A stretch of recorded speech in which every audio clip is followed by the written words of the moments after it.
Media Fact Checker. Hawaii flash floods and Wahiawa Dam emergency evacuation order. All source articles are linked in the description below.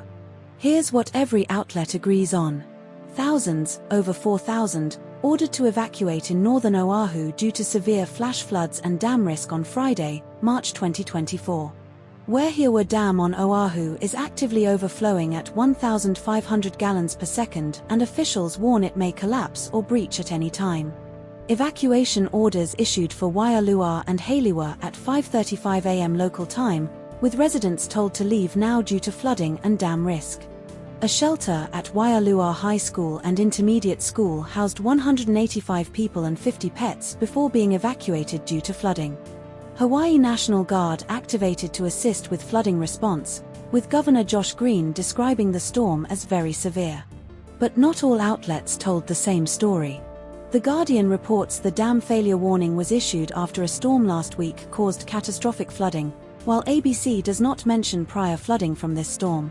The Guardian states the shelter at Waialua High School lost power early and had to evacuate itself, but ABC does not mention power loss. The Guardian includes a direct quote from a resident, Kathleen Pahenui, about praying for safety, while ABC omits this emotional detail. This story was covered by ABC News and The Guardian. Subscribe to Media Fact Checker for daily Australian news analysis. Media Fact Checker. Australian government's fuel crisis response amid Middle East conflict and global energy shocks. All source articles are linked in the description below. Here's what every outlet agrees on. Anthony Albanese will chair a national cabinet meeting on Thursday, May 2nd, with state and territory leaders to coordinate fuel supply responses, with the meeting held virtually from Tasmania. The federal government has released about 20% of Australia's domestic petrol and diesel reserves, 6 days' worth of petrol and 5 days' worth of diesel, as part of an internationally coordinated response to the Strait of Hormuz blockade. The government temporarily lowered fuel standards to allow higher sulfur levels in fuel, injecting an extra 100 million litres per month into the domestic market for 60 days. The Middle East conflict, specifically Iran's blockade of the Strait of Hormuz, has disrupted global oil shipments, with about 20% of the world's oil passing through the strait. Fuel prices have risen sharply worldwide due to the conflict, with the federal government warning inflation could peak in the mid to high fours depending on conflict duration. But not all outlets told the same story. ABC reports the government has released 6 days' worth of petrol and 5 days' worth of diesel from emergency stockpiles, while Newscomau states the release is up to 20% of Australia's domestic petrol and diesel reserves without specifying exact quantities. The Guardian claims Australia's fuel supply remains very solid with no disruptions to deliveries, while ABC and Newscomau describe widespread shortages and disruptions in regional areas. ABC and Newscomau attribute the current fuel crisis primarily to global supply chain disruptions and demand surges, but The Guardian notes Bowen explicitly blamed panic buying and stockpiling for shortages. This story was covered by ABC News, The Guardian, and news.com.au. Subscribe to Media Fact Checker for daily Australian news analysis. Media Fact Checker. 2026 Six Nations Rugby Tournament Analysis and Player Selections. All source articles are linked in the description below. Here's what every outlet agrees on. Louis Bielbayari scored a record 9 tries in a single Six Nations season, including 4 against England, and became the first player to score in every game in successive championships. Louis Bielbayari is the joint 5th highest try scorer in Six Nations history with 18 tries in 14 games. Thomas Ramos scored the decisive final winning penalty for France against England in Paris, matching his successful penalty from 2 years earlier in Lyon. Rhys Carr scored a try in 3 successive Six Nations test matches, becoming only the 6th prop in history to do so. Scotland's Kyle Steyn scored an interception try from Antoine Dupont's deflected pass against France at Murrayfield. But not all outlets told the same story. Article 1 names Thomas Ramos as the top point scorer in 4 successive Six Nations championships and France's all-time leader, while Article 2 does not mention this specific record for Ramos. Article 1 lists Stuart McCloskey as the midfield revelation of the tournament, but Article 2 does not emphasize this role for him beyond a general mention. Article 1 highlights Kyle Steyn as Scotland's main reason for their success, while Article 2 does not specifically mention Steyn's impact beyond a general praise for Scotland's performance. This story was covered by The Guardian. Subscribe to Media Fact Checker for daily Australian news analysis. Media Fact Checker. Democrats impeach bid against Attorney General Pam Bondi over Epstein files briefing. All source articles are linked in the description below. Here's what every outlet agrees on. Democrats walked out of a closed-door briefing with Florida Attorney General Pam Bondi on Jeffrey Epstein files on Wednesday, calling it an outrageous fake hearing. The House Oversight Committee voted to subpoena Bondi earlier this month, with 5 Republicans joining Democrats to demand testimony about the Justice Department's handling of Epstein investigation files. Bondi refused to commit to testifying under oath during the briefing, prompting Democrats to accuse her of obstruction and distrust. California Congressman Robert Garcia called the briefing an outrageous fake hearing after Bondi's refusal to honor the subpoena. Florida Congressman Maxwell Alejandro Frost stated Bondi was asked repeatedly, "Are you going to come and speak with us under oath?" and she would not say yes. But not all outlets told the same story. Article 1 states Bondi accused Democrats of using Epstein documents to distract from Trump's successes, but Article 2 does not mention this specific accusation. Article 1 includes details about Bondi's alleged spying on Congress members during DOJ document reviews, which is not referenced in Article 2. Article 2 lists unrelated live updates, e.g., Iran war, FBI location data, that are not part of the core story in Article 1. This story was covered by The Guardian. Subscribe to Media Fact Checker for daily Australian news analysis. Media Fact Checker. US-Israel rift over Israeli strike on Iran's South Pars gas field and Trump's denial of prior knowledge. All source articles are linked in the description below. Here's what every outlet agrees on. Donald Trump claimed in the Oval Office, March 18, 2026, he knew nothing in advance about Israel's strike on Iran's South Pars gas field, a claim disputed by Israeli officials. The South Pars gas field is a shared reserve between Iran and Qatar, with strikes targeting Iran's largest gas field. Benjamin Netanyahu told reporters, March 18, 2026, that Israel and the US have different war aims, with Israel focusing on disabling Iranian leadership and the US targeting ballistic missiles, Navy, and missile production. Tulsi Gabbard, Trump's Director of National Intelligence, testified, March 17, 2026, that Iran's uranium enrichment program was obliterated after Israel's Operation Midnight Hammer and no efforts to rebuild it have been detected. Iran retaliated against Qatar's Ras Laffan industrial city and Saudi Arabia's Samref refinery near Yanbu after Israeli strikes on its energy infrastructure. But not all outlets told the same story. Trump claims he knew nothing in advance about the South Pars gas field strike, but Israeli officials dispute this claim. Article 1 does not mention Trump's Truth Social threat to massively blow up South Pars, while Article 2 includes it. Article 1 does not reference Joe Kent's resignation or his resignation letter accusing the US of being drawn into this war by Israel. This story was covered by The Guardian. Subscribe to Media Fact Checker for daily Australian news analysis. Media Fact Checker. Kangaroo Island Council proposes pet cat ban to eradicate feral cats by 2030. All source articles are linked in the description below. Here's what every outlet agrees on. Kangaroo Island Council is considering a last cat policy to ban new pet cats from being introduced to the island. Mayor Michael Pengelly supports the last cat policy and stated it would not immediately remove existing pet cats from owners. Feral cats have predated over 50 native species on Kangaroo Island, including the Kangaroo Island echidna and Dunnart. The Dudley Peninsula Feral Cat Eradication Project has removed 2,800 cats, leaving around 150 remaining. The federal government provided $1.61 million in December 2023 to the Feral Cat Eradication Project on Kangaroo Island. But not all outlets told the same story. ABC states the council's last cat policy is not that far advanced yet, while Newscomow describes it as currently considering the ban, implying a more immediate stage. ABC mentions the federal government's $1.61 million funding is not the full money needed, requiring an additional $3.1 million, but Newscomau does not mention this discrepancy in funding. This story was covered by ABC News and news.com.au. Subscribe to Media Fact Checker for daily Australian news analysis. Media Fact Checker. Matilda's Women's Asian Cup semi-final victory over China and path to final. All source articles are linked in the description below. Here's what every outlet agrees on.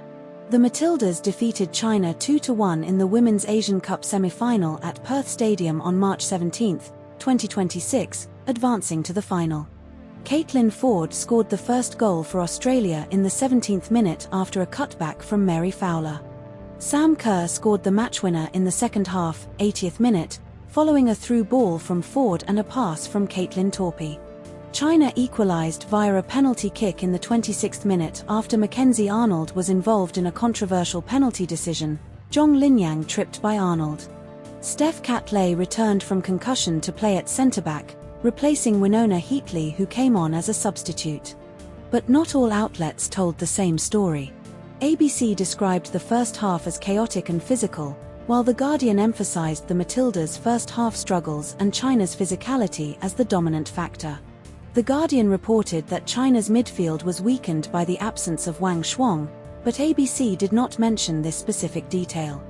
The Guardian stated that Melisic's team was focused on exploiting the Matildas' ball-playing midfielders, while ABC did not highlight this tactical focus. This story was covered by ABC News, The Guardian, and SBS News.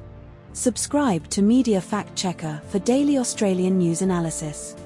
Media Fact Checker. Utah woman convicted of murdering husband via fentanyl poisoning and related financial crimes. All source articles are linked in the description below. Here's what every outlet agrees on. Caree Richins was convicted of aggravated murder for poisoning her husband Eric Richins with fentanyl in March 2022 in Park City, Utah. The lethal dose of fentanyl was slipped into a cocktail Eric Richins drank at their home outside Park City, Utah. Caree Richins was $4.5 million, $6.4 million AUD, in debt and falsely believed she would inherit $4 million plus from Eric's estate upon his death. Caree Richins was also convicted of attempted murder, fentanyl-laced sandwich causing hives and blackout on Valentine's Day 2022, and fraudulently claiming insurance benefits after his death. Sentencing was scheduled for May 13, 2024, the day Eric Richins would have turned 44. But not all outlets told the same story. The Guardian states Caree Richins slipped 5 times the lethal dose of fentanyl, but SMH and Thege do not specify the exact multiple. SMH and Thege report Caree Richins told police her husband had no history of illicit drug use, but her defense attorney claims Eric was addicted to painkillers and asked her to procure opioids.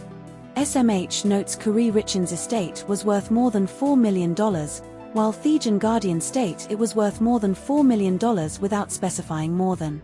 This story was covered by The Guardian, Sydney Morning Herald and The Age. Subscribe to Media Fact Checker for daily Australian news analysis. Media Fact Checker. Leadership crisis and potential challenge to Jacinta Allan as Victorian Premier ahead of 2024 election. All source articles are linked in the description below. Here's what every outlet agrees on.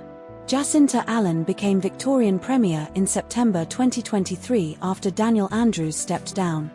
The Victorian state election is scheduled for November 2024, less than 9 months away. Jacinta Allan's net approval rating stands at -37% according to a Demos AU poll, Herald Sun, and Resolve Polling, Age. Ben Carroll, Deputy Premier, Education Minister, Right Faction, and Gabrielle Williams, Transport Infrastructure Minister, Left Faction, are the most commonly named potential leadership contenders. Jacinta Allan dismissed leadership speculation as anonymous gossip and scallywag gossip, calling it a couple, handful of scallywags. But not all outlets told the same story.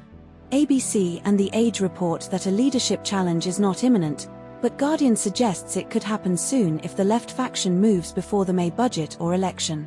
ABC states that no one has suggested counting numbers for a challenge, while Guardian reports that some MPs are creating their own weather and doing the numbers privately. The Age reports that factional power brokers tried and failed to move against Allen a year ago due to federal election results, but Guardian implies the right faction is still hesitant without left support. This story was covered by ABC News, The Guardian, news.com.au, and The Age. Subscribe to Media Fact Checker for daily Australian news analysis. Media Fact Checker. Prime Minister Albanese and Home Affairs Minister Burke heckled at Sydney Mosque during Eid celebrations. All source articles are linked in the description below. Here's what every outlet agrees on. Anthony Albanese and Tony Burke attended Eid celebrations at Lokemba Mosque in Sydney's southwest on Friday morning, 2024. A man identified as Mukhlis Mr, 33, was removed from Lokemba Mosque by police after shouting genocide supporters and boo at Albanese and Burke. He was given a move-on direction. Lokemba Mosque is administered by the Lebanese Muslim Association, LMA, and is one of Australia's largest mosques. NSW police attended the mosque after reports of a disturbance during the event and removed a 33-year-old man, Mukhlis Mr, from the premises. Gamal Kir, secretary of the Lebanese Muslim Association, urged calm and engagement with politicians during the event. But not all outlets told the same story. Newscamau claims Mukhlis Mr was thrown out by LMA staff and thrown down the stairs by police, while NSW police only state he was removed and given a move-on direction.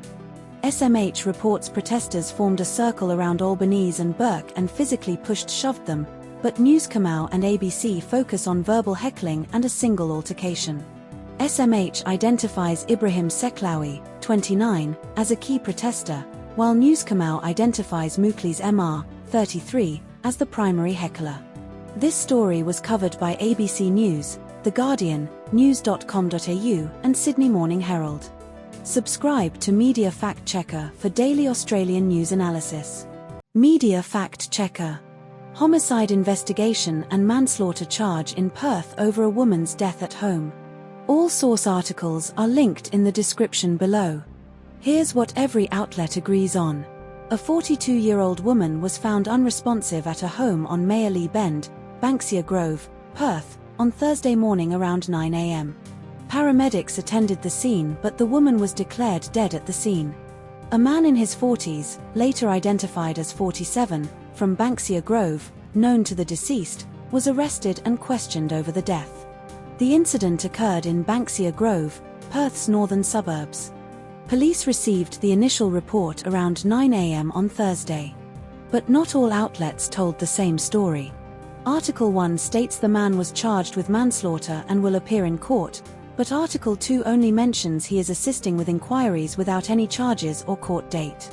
Article 1 specifies the man is 47 years old, while Article 2 only refers to him as a man in his 40s. This story was covered by ABC News. Subscribe to Media Fact Checker for daily Australian news analysis. Media Fact Checker. Danish royals King Frederick and Queen Mary's 2024 state visit to Australia. All source articles are linked in the description below. Here's what every outlet agrees on.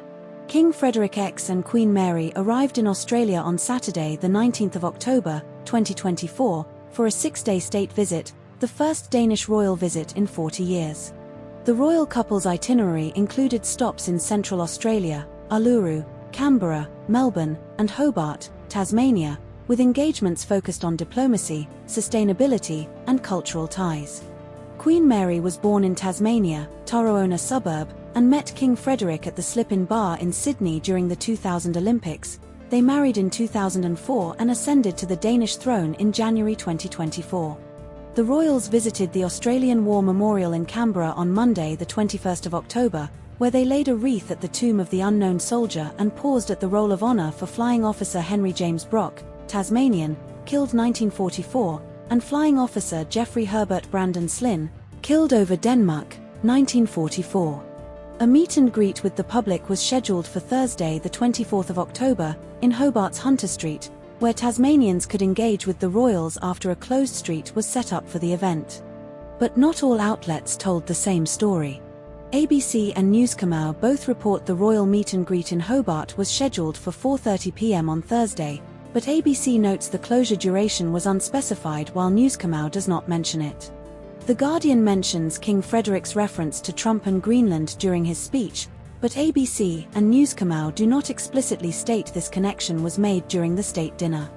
ABC and Newscomau report Queen Mary's sisters Jane and Patricia live in Tasmania, but only ABC mentions their role in the royal couple's private visits to the state. This story was covered by ABC News, The Guardian, and news.com.au. Subscribe to Media Fact Checker for daily Australian news analysis. Media Fact Checker. Donald Trump's response to Supreme Court tariff ruling and trade policy shifts. All source articles are linked in the description below. Here's what every outlet agrees on. Donald Trump posted on Truth Social, Sunday, claiming he has the absolute right to impose new tariffs after the Supreme Court ruled many of his 2023 tariffs were illegal under the International Emergency Economic Powers Act, IEEPA. The Supreme Court in February 2024 found the Trump administration lacked sufficient legal justification for using IEEPA to impose tariffs on multiple countries. Trump imposed 10% tariffs on goods from much of the world under Section 122 of the 1974 Trade Act, which expire in July 2024. Trump vowed to raise the temporary 10% tariffs to 15% but has not yet done so. U.S. officials launched trade investigations last week to potentially impose new permanent tariffs replacing those struck down by the Supreme Court. But not all outlets told the same story.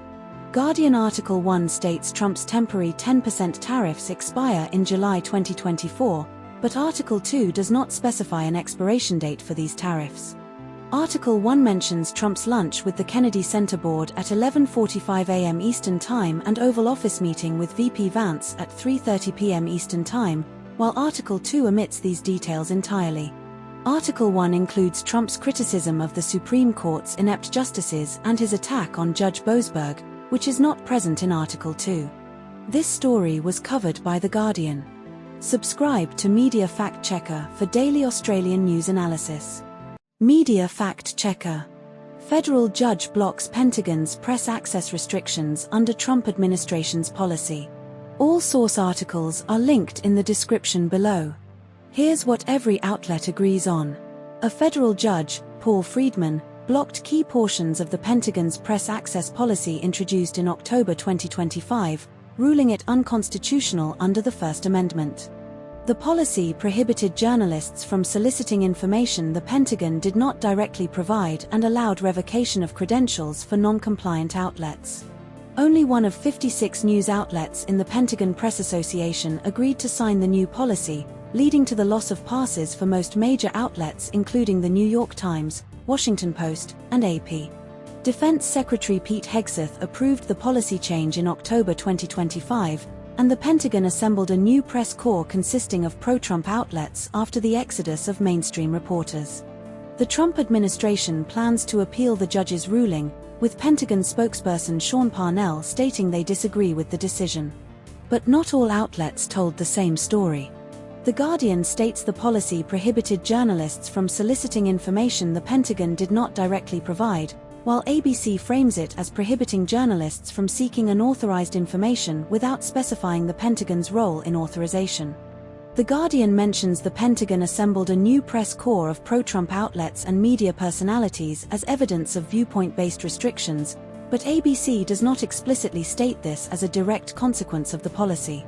The Guardian highlights that Justice Department lawyers acknowledged the policy was partly subjective, while ABC does not include this acknowledgement in its reporting.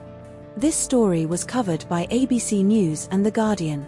Subscribe to Media Fact Checker for daily Australian news analysis. Media Fact Checker. Donald Trump criticizes Australia and NATO allies for refusing to assist in Iran war and Strait of Hormuz blockade. All source articles are linked in the description below. Here's what every outlet agrees on. Donald Trump publicly stated on social media that the US no longer need or desire NATO countries' assistance in the Iran war, claiming we never did. SMH, The Edge, Guardian, ABC, Newscomau. Trump named Australia, Japan, South Korea, and NATO allies as countries that refused to send warships to the Strait of Hormuz to unblock oil traffic, SMH, THEEJ, Guardian, ABC, Newscomer. Iran has effectively blockaded the Strait of Hormuz since the US-Israeli campaign against Iran began in February 2024, disrupting global oil supply, Guardian, ABC. Australian Transport Minister Catherine King confirmed Australia would not send a ship to the Strait of Hormuz, SMH, ABC, Newscomer. Joe Kent, Trump's appointee to head the National Counterterrorism Center, resigned on February 2025, stating he could not in good conscience support the war, SMH, THEEJ. But not all outlets told the same story. The Guardian and ABC report Australia was not formally asked to send ships to the Strait of Hormuz, but SMH and THEEJ imply Trump may have privately requested help without making it explicit, SMH THEEJ vs Guardian ABC. The Guardian states Trump was very surprised Australia declined to send troops, while SMH and ABC describe his reaction as more dismissive, calling allies cowards or saying the US does not need help, Guardian vs SMH ABC. SMH and THEEJ report Trump previously asked Gulf partners and NATO members for help, but ABC clarifies the US only asked Gulf states, not NATO allies, SMH THEEJ vs ABC. This story was covered by ABC News, The Guardian, news.com.au, Sydney Morning Herald and The Age. Subscribe to Media Fact Checker for daily Australian news analysis. Media Fact Checker. Nicola Ollis-Lages finishes as silver medalist in women's high jump at 2024 World Indoor Championships. All source articles are linked in the description below. Here's what every outlet agrees on. Nicola Ollis-Lages won silver in the women's high jump at the 2024 World Indoor Championships in Torun, Poland. Yaroslava Mahuchik won gold with a clearance of 2.01 meters. Ollis-Lages, Yulia Levchenko, Ukraine, and Angelina Topic, Serbia, all cleared 1.99 meters and shared silver. Ollis-Lages cleared 1.99 meters on her first attempt, matching her indoor personal best. Eleanor Patterson, Australia, finished 7th with a clearance of 1.93 meters. But not all outlets told the same story. The Guardian says Ollis-Lages just a little surprised to be among the four clearing 1.99 m, while ABC says she wasn't feeling in my absolute championship best shape. The Guardian says Eleanor Patterson suffered a couple of early failures as she struggled to get over 1.93 m, while ABC does not mention failures or struggles. The Guardian says Hayley Kitching finished second in her 800 m heat in 2 minutes and 0.99 seconds, while ABC says she finished second in her heat in 2 minutes and 0.09 seconds. This story was covered by ABC News and The Guardian. Subscribe to Media Fact Checker for daily Australian news analysis. Media Fact Checker. Kyle Sandilands and Jackie Henderson's contract termination and legal dispute with ARN Media over the Kyle and Jackie O Show. All source articles are linked in the description below. Here's what every outlet agrees on. Kyle Sandilands and Jackie O Henderson were co-hosts of the Kyle and Jackie O Show on Kiss FM Sydney and Melbourne, with a combined $200 million contract, each $100 million, until 2034. The show was suspended on March 3, 2026, after an on-air argument on February 20, 2026, where Sandilands accused Henderson of being off with the fairies and unfocused, leading to her refusal to return to air. ARN Media terminated Sandilands' contract on March 17, 2026, citing serious misconduct during the February 20 show, and Henderson's contract was terminated earlier for her inability to work with Sandilands. The Australian Communications and Media Authority, ACMA, imposed additional license conditions on ARN Media on March 16, 2026, for repeated breaches of the Commercial Radio Code of Practice by the Kyle and Jackie O Show, including 9 breaches in 2025, e.g., urination guessing games, menstruation and oral sex comments, masturbation discussions.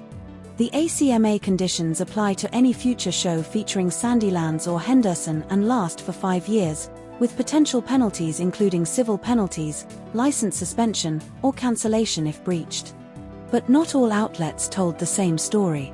The Guardian and ABC both report Henderson denied quitting or resigning, but Iran's ASX announcement, cited in multiple sources, stated she gave notice she could not continue working with Sandilands, which she later denied.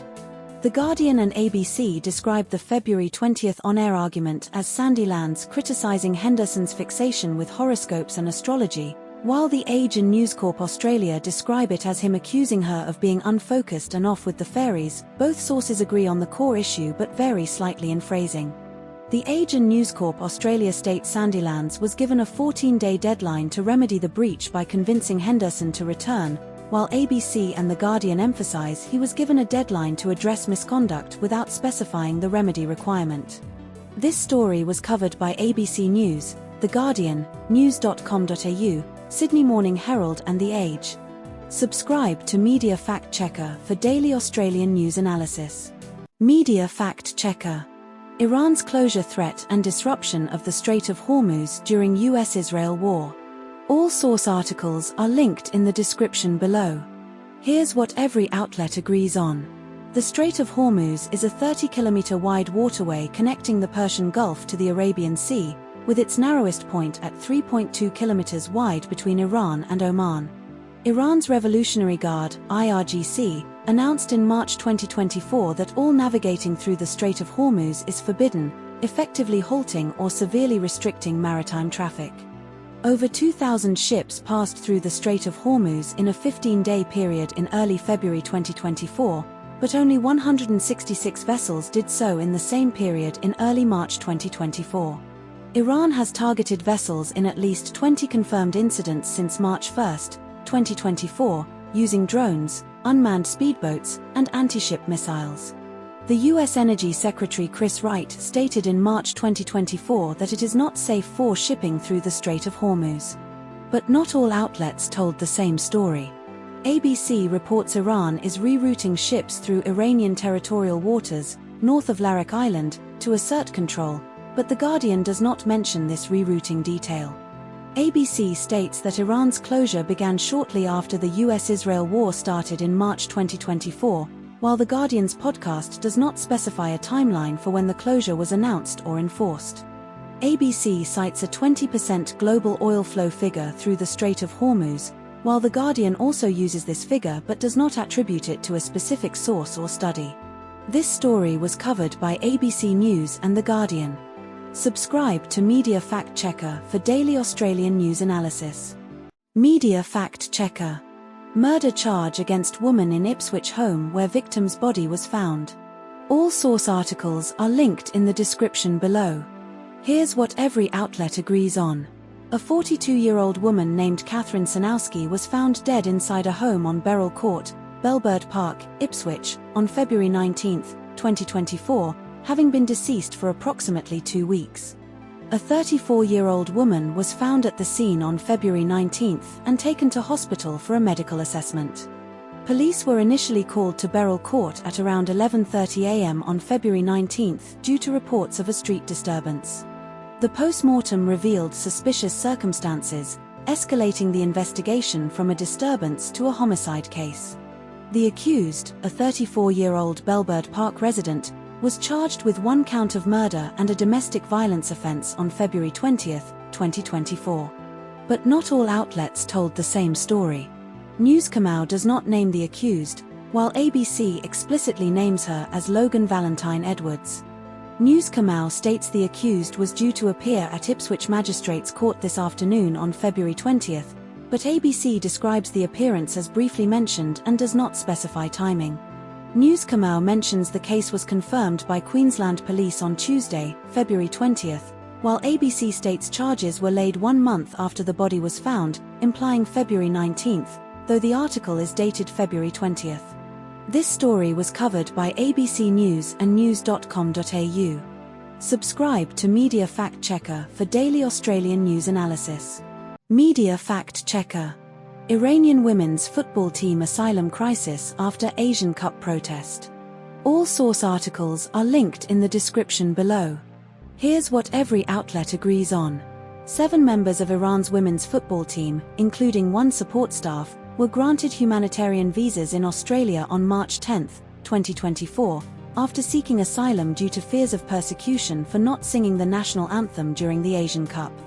5 players, Fatma Pasandadeh, Atfef Ramazanisadeh, Zura Ganbari, Mona Hamoudi, Zura Sabali, and 1 staff member, Zura Sultan Moshkehkar, later withdrew their asylum claims and returned to Iran via Malaysia, Oman, and Turkey. 2 players, Fatma Pasandadeh and Atfef Ramazanisadeh, remain in Australia as of March 2024, training with Brisbane Roar FC without hijabs. Iran's parliamentary speaker Mohammad Bagher Ghalibaf posted on social media that the returning players were children of the homeland and did not surrender to intimidation by enemies of Iran. The Iranian team arrived in Australia for the Asian Cup on February 28, 2024, the same day the US and Israel launched airstrikes targeting Iran, killing Ayatollah Ali Khamenei. But not all outlets told the same story.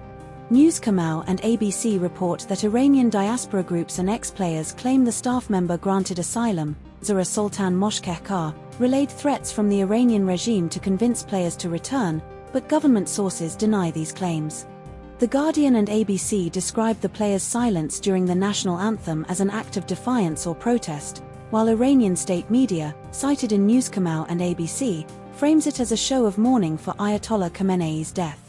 News Kamau and ABC state that Iranian authorities threatened the families of players, e.g., summoning mothers for interrogations, but Iranian Vice President Mohammad Reza F. publicly dismissed safety concerns, calling Iran's welcome genuine and secure. This story was covered by ABC News, The Guardian, and news.com.au. Subscribe to Media Fact Checker for daily Australian news analysis.